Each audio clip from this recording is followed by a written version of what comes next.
Hello, my friends. My name is John Eagle Freedom. I'm a health guardian, and the topic of our conversation today is going to be about water. Planet Earth, 70% of planet Earth is covered by water, and that we are really water beings. 70% of our body is water, and 90% of our mind is water.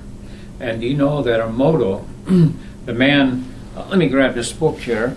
This man, Emoto, wrote a book, Crystal Photography, and he proved that water has memory. And this is a great book, and I would encourage any and everybody to grab it and read it. You have to understand that water has memory, and your brain is 90% water. So do you think that being dehydrated could cause an effect on your brain? Absolutely. It's proven that 2% dehydration can lead to a 10 to 20% mental fog. So I would encourage you to educate yourself on the power of water. As a health educator and a business efficiency expert, my purpose in life is to educate people to the power that lies within at the cellular level. Your blood can either be the river of life or the river of death. But if your cells do not receive the water, then you're in trouble. And that's where your immune system becomes weak with dehydration and malnutrition. This is a great book right here. And talking about water is one of my passions. This was a book of the year, I believe in 1996. It's a children's health care book on food. And I want to open it up and show you what my friend described the civilization or our race. This picture, it represents glass beings. Now, glass beings you can see through, and you realize that children, 75% of children, preschool, don't drink any water at all. We need to stop this insanity that's being visited on our children, not because of lack of knowledge, because knowledge is doubling every year.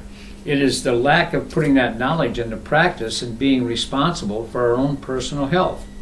Now, there's two books, great books, that I would suggest that you would read and educate.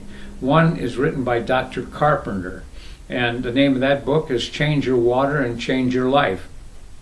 Another great book.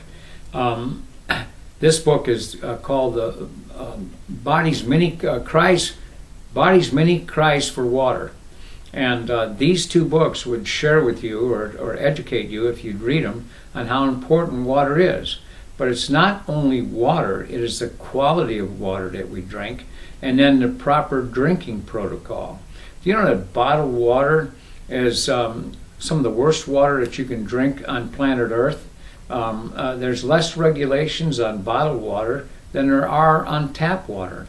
And tap water does not allow you to have any live bugs in there, but tap water and bottled water, they let you have all the dead bugs that you want.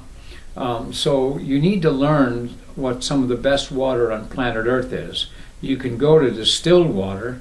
That takes all the arsenic and all the elements in there that are harmful to you. You definitely don't want to drink tap water with chlorine in it or fluoride, because chlorine is some of the same stuff that they used to make mustard gas in World War I. So you want to stay away from tap water. And you shouldn't drink your water cold. You should drink it at room temperature. And if you're in the habit of drinking water with ice, you should get away from that, because drinking your liquids with ice can cause gallstones or kidney stones. One of the biggest things that I find that would improve our health in the world would be to learn the proper drinking protocol of drinking water. When I get up in the morning, I drink a quart of water. When my feet hit the floor in the morning, I drink a quart of water. And I drink my water 30 minutes before I eat. I drink no water with my meals because it dilutes your digestive juices. And it's not what you put in this orifice as much as what you can assimilate.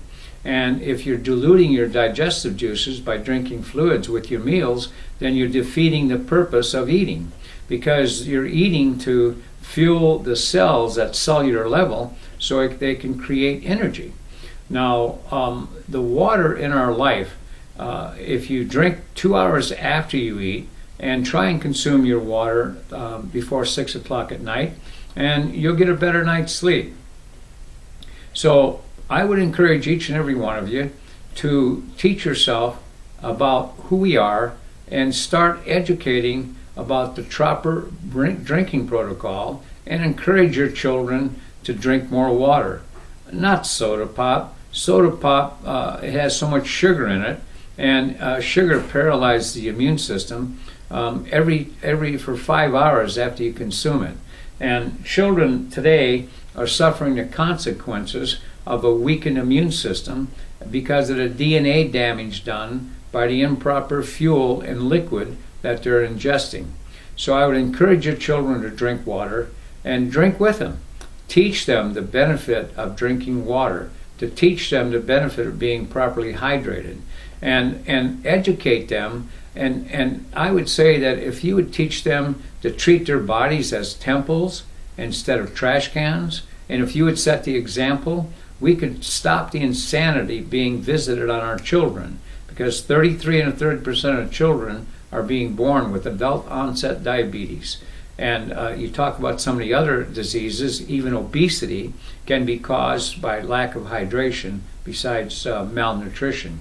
But I want to tell you a story about, before I end this, about Omoto. They did a study, and they took water and put it on a desk of Tokyo, Japan, and there were 300 people on the banks of Jordan River that prayed over that water. The first time they held hands, and it didn't have much of an impact. The second time they went into the prayer position, and they prayed. 300 people prayed over the water on the desk in Tokyo, Japan.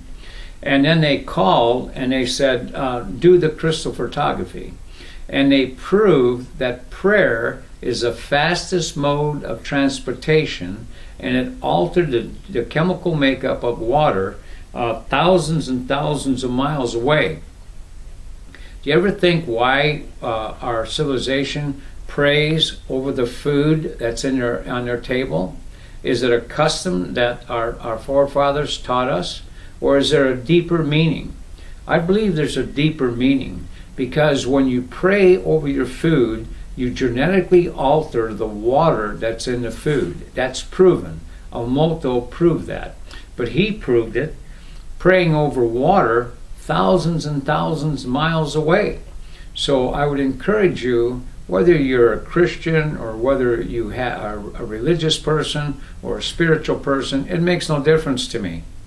I know that we're an energy plant, and an energy plant uses water to transfer the food within our body, and it uses the water to take the toxins out of our body. And you ever think that your skin is your largest organ?